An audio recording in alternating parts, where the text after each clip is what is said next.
But I titled this message, Through the Fire. And the reason I did that is I feel a lot of us in this room are going through a lot of brokenness. Okay, we're going through a lot of quote-unquote fires in our lives. And a lot of times fires end up consuming us, and we can't see anything else but the brokenness and the fires that are in our lives. Now, I love, I don't know about you, but I love campfires.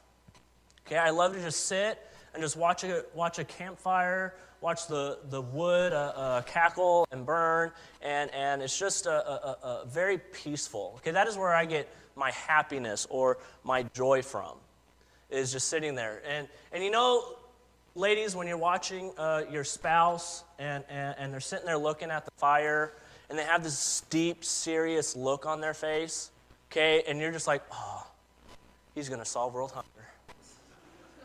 All right. Oh, man, he's thinking of how to surprise me on my birthday. All right, he's going to do something amazing for our anniversary. Ladies, reality is he's not thinking about nothing.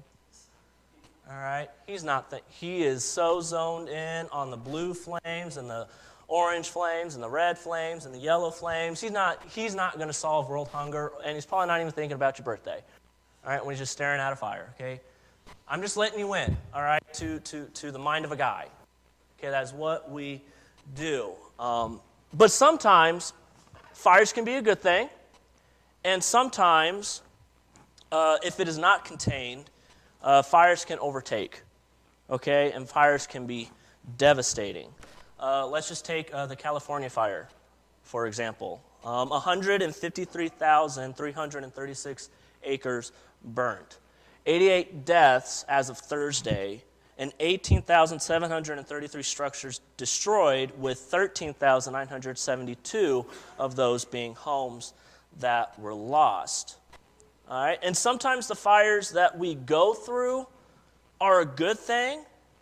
They might not seem like a good thing at the time, but in the end it does benefit us. In James chapter 1, starting in verse 2, it says, "Count it all joy, my brothers, when you meet trials of various kinds. For you know that the testing of your faith produces perseverance. And let perseverance have its full effect, that you may be perfect and complete, lacking nothing." Okay, so James is telling us to count it pure joy when we are going through times of trials, times of fire.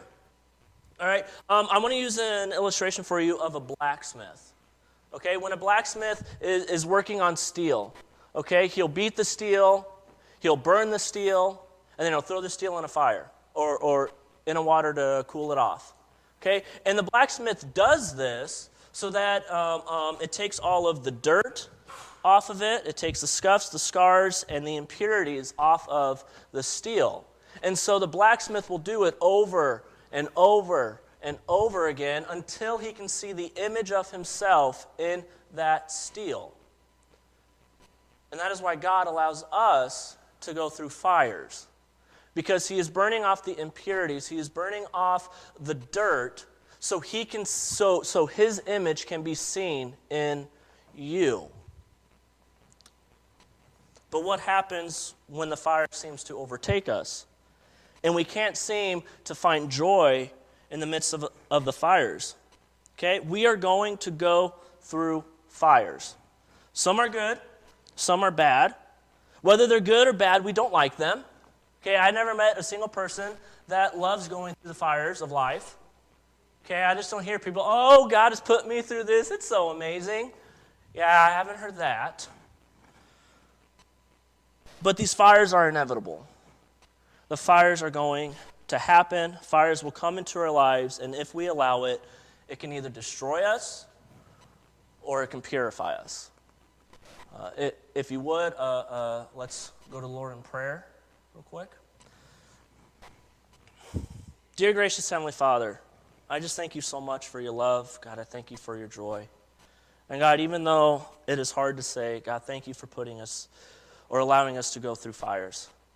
God, even though we don't like it at times, God, we know that you are working in us and through us, God, to perfect us and make us into the beings that you created. But God, I think I can speak for a lot of us in this room, myself included. Sometimes we have a hard time seeing you. in the midst of our fires. We have a hard time trusting that you truly love and care for us, that you are truly a good God, because if you were a good God, we would not be going through this pain or this brokenness. So God, as we read your word, God, and we look at these three events in your son's life, God, that it would begin to give us hope, that even in the midst of our fires, God, you are there, and God, that you want to put them out. So God, just be with us today. Be with me as I preach your word, and just impact our hearts, Father. God, we do love you, and it's in your son's name we pray. Amen. All right, so I have a balloon here. Shocker, I know. If you didn't know, this is a balloon. Okay, if you want more details, it's a red balloon. All right, and this balloon represents our circumstances in life. Okay, because a lot of times we put our joy and our happiness based on our circumstances. Okay, if our circumstance is high, then our happiness and joy are high. Okay, and we're going along life, we're like, God is awesome, I'm in such a good mood, it's so great, let's go to church, let's sing songs of worship, all right, I'm in joy, I'm in honor, and then all of a sudden, a fire comes, and we get into a very depression or a low, and we go down. Okay, because we allow the events of our lives to dictate whether or not we are happy or joyful. Okay, the disciples, okay, that we read throughout all of the Gospels, okay? The disciples, they were just fishermen and tax collectors, and nobody's in the town. And Jesus came to them and said, hey, come and follow me. I will make you fishers of men. And these guys, they have witnessed miracles and healings, okay? And they're hanging out with this awesome teacher who they've never heard that kind of teaching in their lives. And they're in awe of what this Jesus is doing, all right? And so their circumstance, they are at a high. They are excited. They are on fire. Okay, but what happens when a fire, or in this case, a storm, comes? We're going to be in Mark chapter 4, beginning in 35. And I'm reading from the ESV version. Okay, and this is the account that Mark shares. On that day, when evening had come, he had said to them, let us go across to the other side. And leaving the crowd, they took him with them in the boat, just as he was, and other boats were with him. And a great windstorm arose, and the waves were breaking into the boat, so that the boat was already filling. But he was in the stern, asleep, on the cushion. And they woke him and said to him, Teacher, do you not care that we are perishing?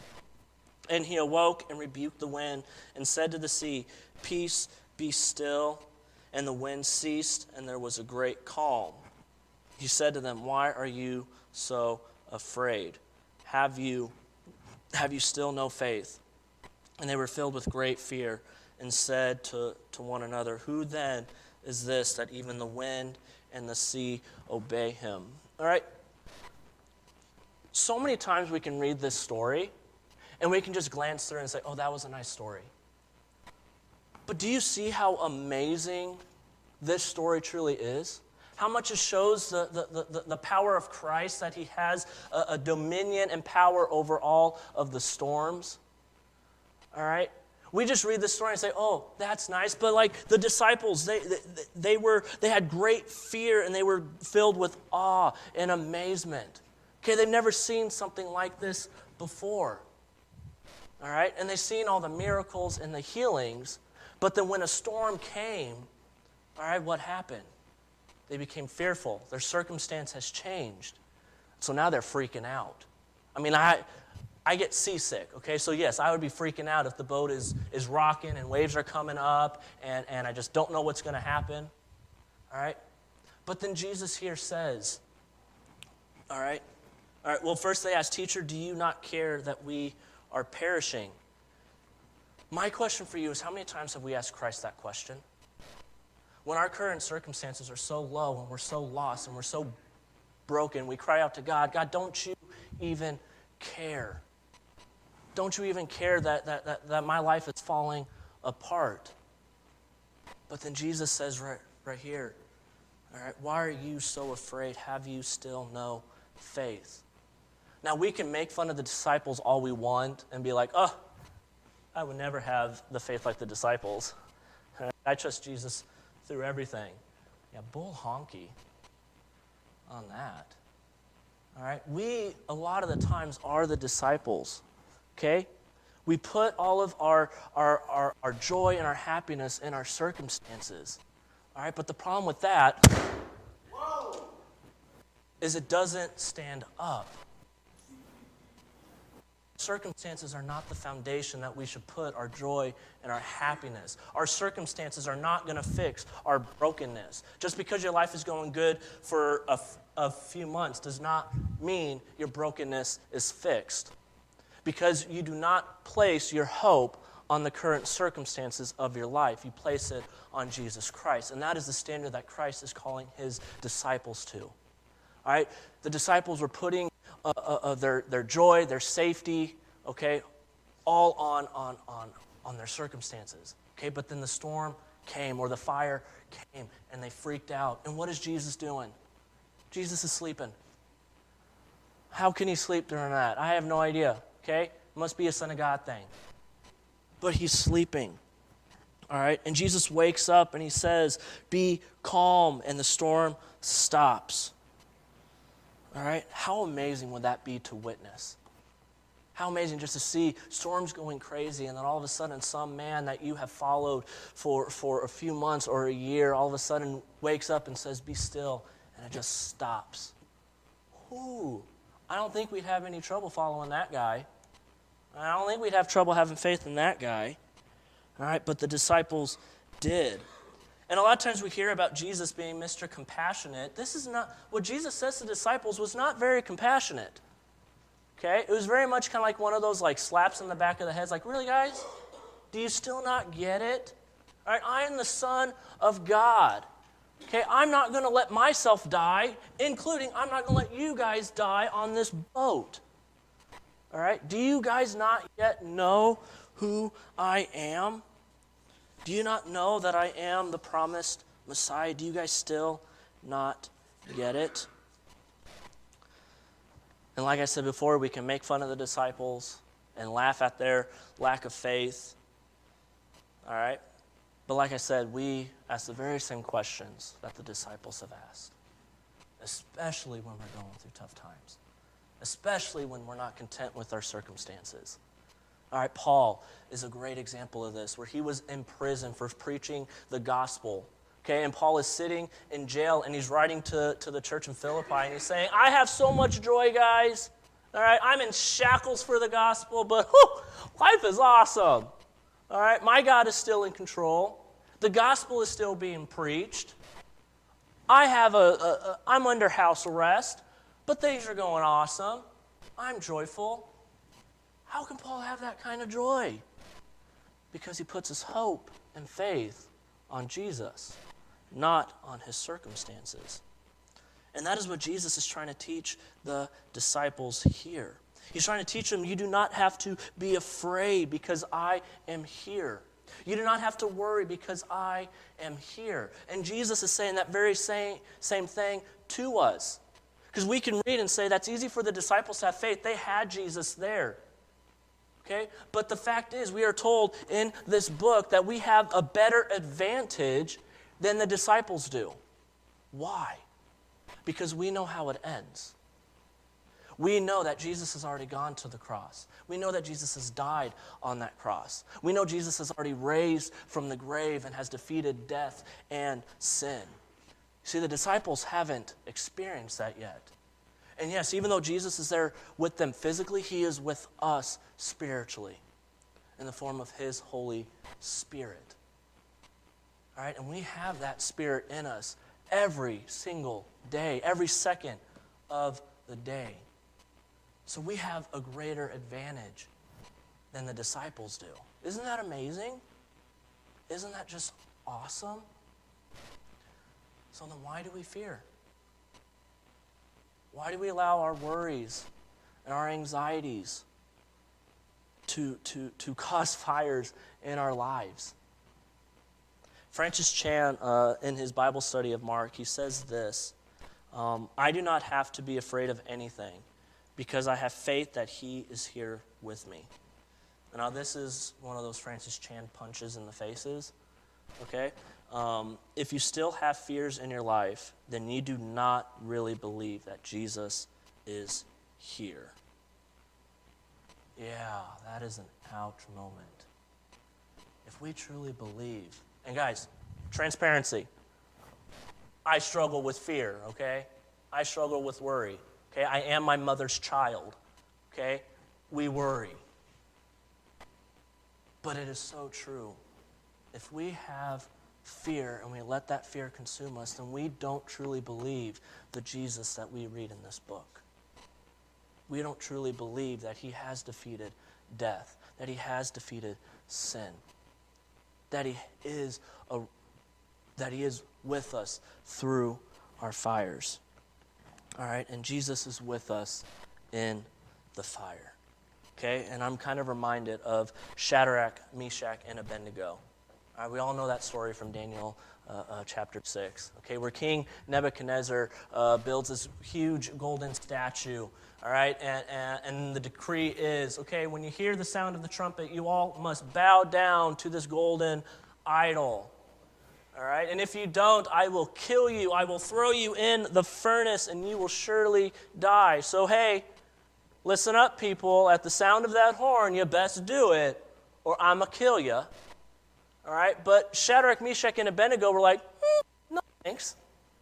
All right, and so when the horn went off, everybody bowed down except for these three guys, Shadrach, Meshach, and Abednego. All right, and the king was perplexed. The king was very distraught and upset. And he's like, how can you guys do this? How can you not bow down? You better bow down or I will throw you in that fire. And Shadrach, Meshach, and Abednego are standing boldly and proudly, all right, without fear. And they say, you know, our God is going to protect us. But even, and this is big, even if he doesn't, we will not bow down to your God. You see, God is not always going to fix your circumstances. God is not always going to make your circumstances great. All right, because what we read when we continue in here is that, yes, in fact, the king was so mad, he raised the temperature like 7 times more than what it already was. And the guards, they threw Shadrach, Meshach, and Abednego in, and those guards got consumed by the fire, and they were dead. All right, surely these 3 men were going to be burned alive. But when they looked in, it was no longer 3, there was 4. And that 4th one looked like the Son of Man. God did not put their fire out. God sat there with them in their fire. And that is something that we need to remember, is that God's not always going to calm the storms in our lives. No, in fact, he is going to be there to get us through the storms. All right? And why does he let us sit in our fire? Why does he let us sit in some tough times? Okay, well, if we read the rest of that story, okay, because of their faith, the king and the entire nation praised God. The entire nation praised God. Sometimes when we go through the fires and come out the other side, we all have a story to share. And that story can bring hope to others. And guys, that is what Jesus does. Jesus brings hope when there is no hope, because he is hope. And as we continue through these events of Jesus' life, all right, we're going to see Jesus bringing hope to a very, very disturbed young man. So let's go back to Mark and continue in chapter 5, verse 1. They came to the other side of the sea, to the country of the Gerasenes. And when Jesus had stepped out of the boat, immediately there met him out of the tombs a man with an unclean spirit. He lived among the tombs, and no one could bind him anymore, not even with a chain. For he had often been bound with shackles and chains, but he wrenched the chains apart, and he broke the shackles in pieces. No one had the strength to subdue him. Night and day among the tombs and on the mountains, he was always crying out and cutting himself with stones. And when he saw Jesus from afar, he ran and fell down before him. And crying out with a loud voice, he said, "What have you to do with me, Jesus, Son of the Most High God? I adjure you, by God, do not torment me." For he was saying to him, "Come out of the man, you unclean spirit." And Jesus asked him, "What is your name?" And he replied, "My name is Legion, for we are many." And he begged him earnestly not to send them out of the country. Now a great herd of pigs was feeding there on the hillside. And they begged him, saying, "Send us to the pigs, let us enter them." So he gave them permission, and the unclean spirits came out and entered the pigs, and the herd, numbering about 2,000, rushed down the steep bank into the sea and drowned in the sea. And the herdsmen fled and told it in the city and in the country, and people came to see what it was that had happened. And they came to Jesus and saw the demon-possessed man, the one who had had the legion, sitting there, clothed and in his right mind, and they were afraid. And those who had seen it described to them what had happened to the demon-possessed man and to the pigs. And they began to beg Jesus to depart from their region. And as he was getting into the boat, the man who had been possessed with demons begged him that he might be with him. And he did not permit him, but said to him, "Go home to your friends and tell them how much the Lord has done for you and how he has had mercy on you." And he went away and began to proclaim in the Decapolis how much Jesus had done for him, and everyone marveled. This man, we are not told how long he was possessed by those demons. What we do know is they tortured that man. They tortured him, and he went through this sort of torture, and he endured it. And the sad part about this is his family left him. His family neglected him. The entire town excommunicated him. They tried to bind him, and they couldn't bind him. He is all alone with himself and with the demons tormenting him. And they were tormenting him so much that he is using the stones to cut himself. Now, I don't know if the demons are forcing him to cut himself, or if he is just using the stones to ease away the pain, all right, to mask the torment that is going on in his life.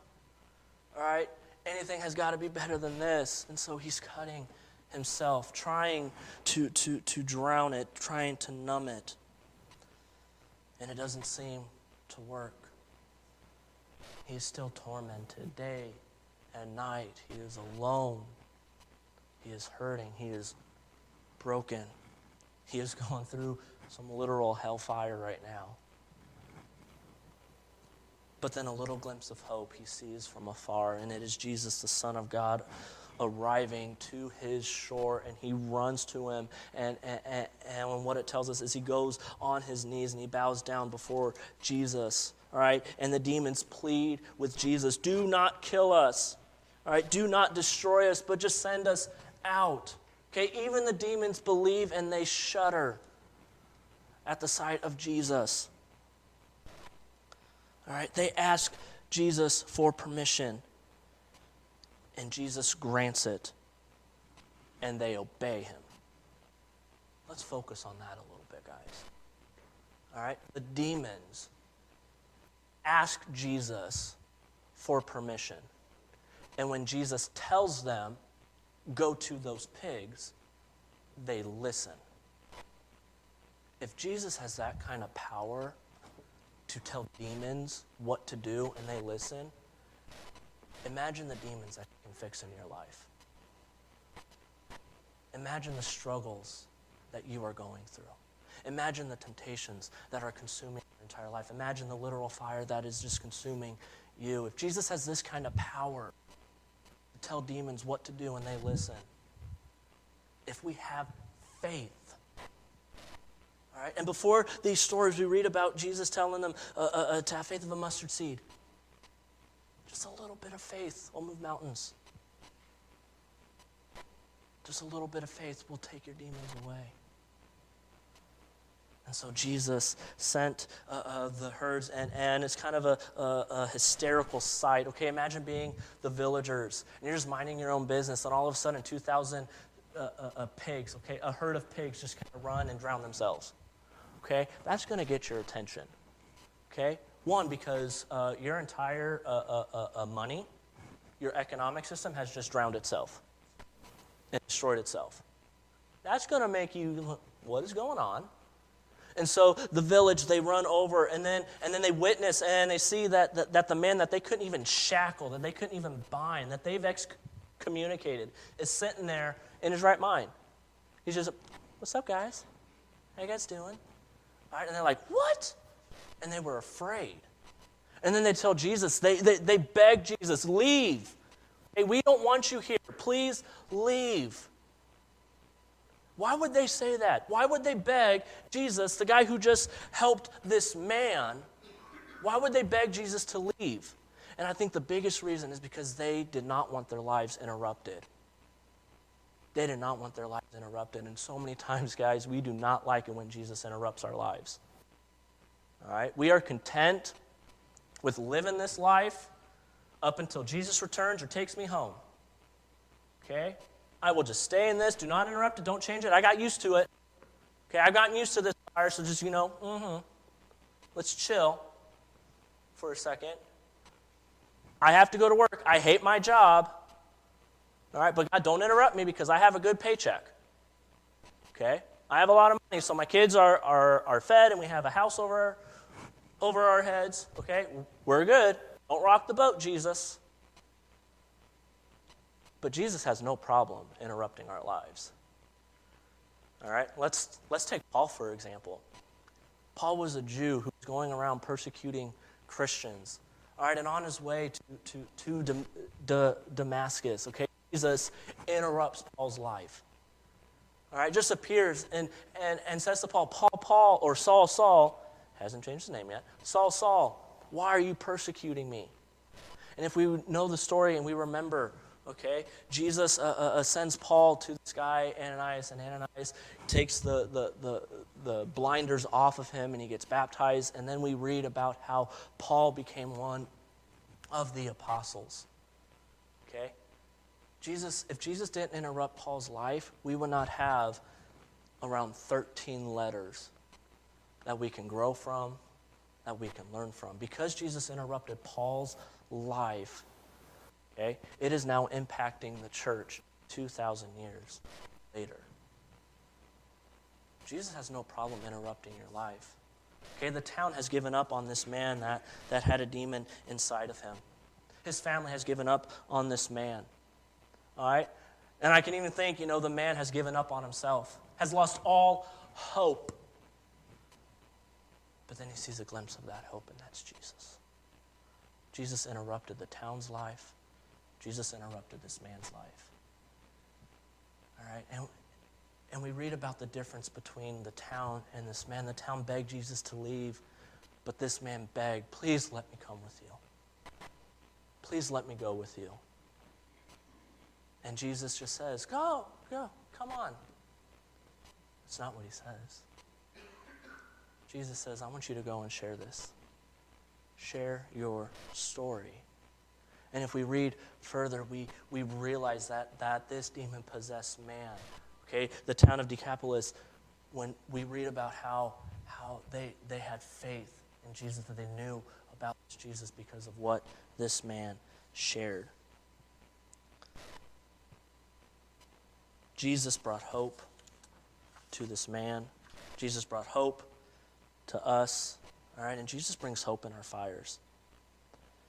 In order for our fires to be put out, we need Jesus to interrupt our lives so that he can put the fires out. Jesus is the hope that never leaves and never changes.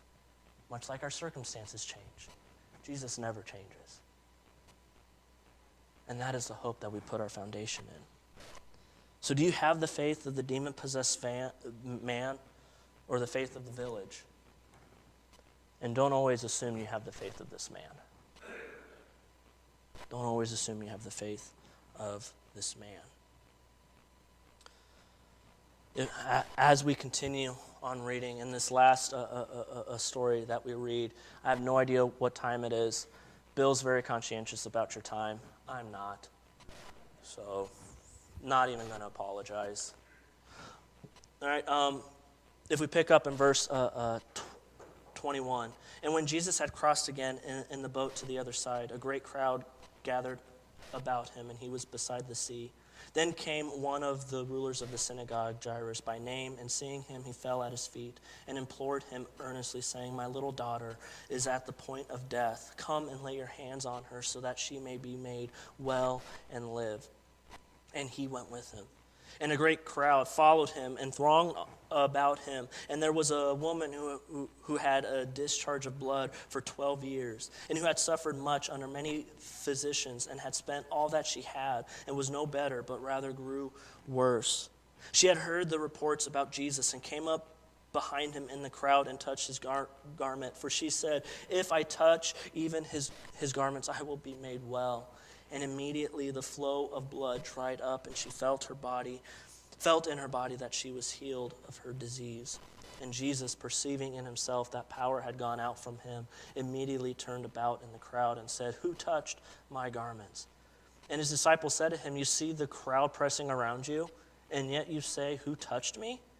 And he looked around to see who had done it. But the woman, knowing what had happened to her, came in fear and trembling, and fell down before him and told him the whole truth.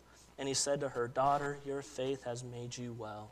Go in peace and be healed of your disease." While he was still speaking, there came from the ruler's house someone who said, "Your daughter is dead. Why trouble the teacher any further?" But overhearing what they said, Jesus said to the ruler of the synagogue, "Do not fear, only believe." And he allowed no one to follow him except Peter and James and John, the brother of James. They came to the house of the ruler of the synagogue, and Jesus saw a commotion, people weeping and wailing loudly. And when he had entered, he said to them, "Why are you making a commotion and weeping? The child is not dead, but sleeping." And they laughed at him. But he put them all outside and took the child's father and mother and those who were with him and went in where the child was. Taking her by the hand, he said to her, "Talitha cumi," which means, "Little girl, I say to you, arise."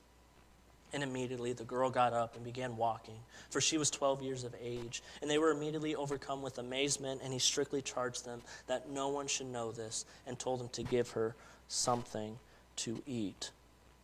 All right, so Jesus is walking, and an official guard, most likely a Roman official, runs up to this Jesus because he is at his wit's end. His daughter is about to die. Now, I don't have a kid, okay, but I imagine you parents would do whatever it takes to save your child. All right?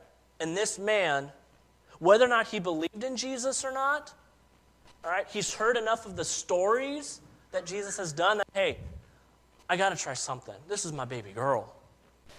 All right, I got to try something. And this guy runs to Jesus and humbly, okay, this official runs and humbly falls to his knees and pleads with Jesus, "Please come to my house. My daughter is dying. All right, she needs your hand. She needs your touch." This man's fire, okay? His family is being affected right now. "Jesus, I need you to do something. I need you to step in." And so Jesus goes and walks with him. Jesus is on his way, and the crowds are just crowding him. This woman who has been bleeding for 12 years, she's gone to doctors, and they've been able to do nothing, and she's lost all of her money.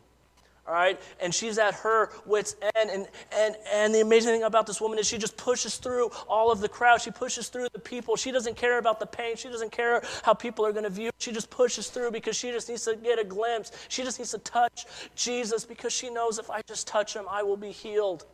All right, and in fact, she is it's so crowded in that all she is able to do is grab his cloak, his garment, and instantaneously she is healed. Why do we not have that kind of faith of this woman where we will push through everything just to get to Jesus? All right, and because of this woman's faith, Jesus looks at her, okay? It's kind of funny how we read, he's like, "Who touched me?" And the disciples are just like, "Jesus, everybody is touching you." Jesus is like, "Oh, no. All right, no. Power has left me." And then he looks at this woman, and it doesn't matter the crowds. It is like it's just Jesus and this woman in this town. Nobody else matters at this moment. It is Jesus and this woman. And he says to her, "Daughter, your faith has made you well. Go in peace." Jesus looks at us as an individual, just like he looked at this woman as an individual. And he saw this woman's faith. All right, and what a great faith she had. And Jesus healed her because of it. Why do we not have that faith of the woman when we will push through everything? Why do we have to beg people to come to church? Why do we have to beg you to come to church and be part of a life group? Why can't we just beg Jesus into our lives? Why do we have to make Jesus fit in our schedule? Why don't we just strive and go after Jesus? This woman did, and look what happened. All right, and in the midst of this, all right, the official's daughter died, and a servant from the house comes and says, "Let's let the teacher go. All right, your daughter's dead." Now, we're not really told, okay, how the official responded. But I can imagine that man just falling to his knees and crying. His entire world just crumbled. Because one thing that I understand about parents, your kids are your world. And he just lost his. But then Jesus looks and says, "Oh, you guys of faith. All right, let's go. Let's go to your house. Okay, I got this." So Jesus goes to the house, and people are wailing, and Jesus says, "Why are you crying? All right, she's not dead. She's just asleep." And what do the people do? They laugh at him. They laugh in his face. So many times we laugh in Jesus' face. Jesus is like, "Just let me have it. I can save you. I can heal your brokenness." And we laugh at him because we've just been in the fire for way too long. So Jesus sends the people out, and Jesus and the family go back in, and he grabs this little girl. And just imagine, okay, just grabbing this little girl's hand, kneeling down and holding her, and saying, "Child, little girl, rise." All right, the sympathy and compassion in Jesus' voice for this little girl. Sometimes in the midst of our fires, we need that kind of Jesus to pick us off the floor and say, "Little girl, my child, rise. You can get through this. I'm here for you." And she ends up walking. All right, and the faith of that family has been changed forever, all because Jesus came into the midst of their fires and healed her. So my last point, which is already up there, beg Jesus into your fire. I always get a lot of questions. Why do we pray? God already knows what we're going to say, so why do we need to pray for it? Because when you pray, you're inviting God into your current situation. Some of you are going through some heavy troubles in life, some major fires. Some of you might feel like there's no hope. Some of you might laugh and think, "Jesus can't save me. Oh, ye of little faith." We just read 4 incidences where Jesus brought that hope and healing to people in the midst of their fires. Mercy Me put out a song a couple years ago, and the song really touched my heart. Okay, I was actually driving home on Collins, and I got onto Highway 100, and the song came on, and I was just listening to it, and I actually had to pull off. All right, I had to pull off the road because I was crying and I couldn't see, and people's lives were at risk. All right, just a little transparency, okay? At least once or twice a month, I go through an area of depression. Okay, I don't want to do anything. I don't want to hang out with anybody. I don't even want to do ministry. And I don't want you to come down to me and say, "Well, you should go to counseling." Okay, I don't want you to come down to me and say, "Well, you should get on some medication." All right, and I'm not downing medication. Some people need it. Okay, the reason why I still do what I do is because I know that Jesus is going to get me through it. I know that this stage of depression in my life is just temporary, because Jesus has gotten me out of it more times than I can count. And I know, okay, it's going to suck for a little bit, but I got to push through it, because I know Jesus is there pushing me through it. pulling me along, sometimes slapping me in the head. Because Jesus has proven that he is faithful. And because of what I read in this book, I have faith that Jesus can take our fires and he can put them out. In the song, Even If, here are the lyrics that they wrote. They say, sometimes you win some, sometimes you lose some. And right now, I'm losing bad. I've stood on this stage night after night, reminding the broken it'll be all right. But right now, I just can't. It's easy to sing when there's nothing to bring me down. But what will I say when I'm held to the flame like I am right now? They say it only takes a little faith to move a mountain. Well, good thing. A little faith is all I have right now. But God, when you choose to leave mountains immovable, oh, give me the strength to be able to sing, it is well with my soul. I know you're able and I know you can. Save through the fire with your mighty hand. But even if you don't, my hope is you alone. I know the sorrow and I know the hurt would all go away if you just say the word. But even if you don't, my hope is you alone. Friends, church, family, do we have the kind of faith that we just read? Do we have the kind of faith that song shares? Like I said, I know a lot of you are going through some pretty tough times. There's some brokenness. There's some fires that are just consuming you. If forget anything, don't forget this. Okay? Jesus is with you. Jesus is always with you. And it might take some time, but Jesus is with you, and Jesus will get you through the fire. I'm going to show a video. It's going to kind of give a little bit of a backstory to that song, Even If, and then Lori is going to play that song for us. And we're going to have the words up, and if you want to sing, sing it.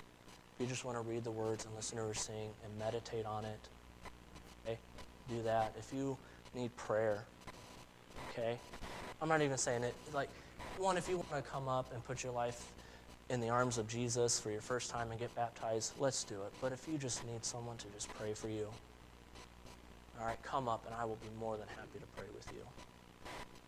Because we are a family. We are a community of believers. And there's power in prayer. Great power in prayer. All right, let's watch the video.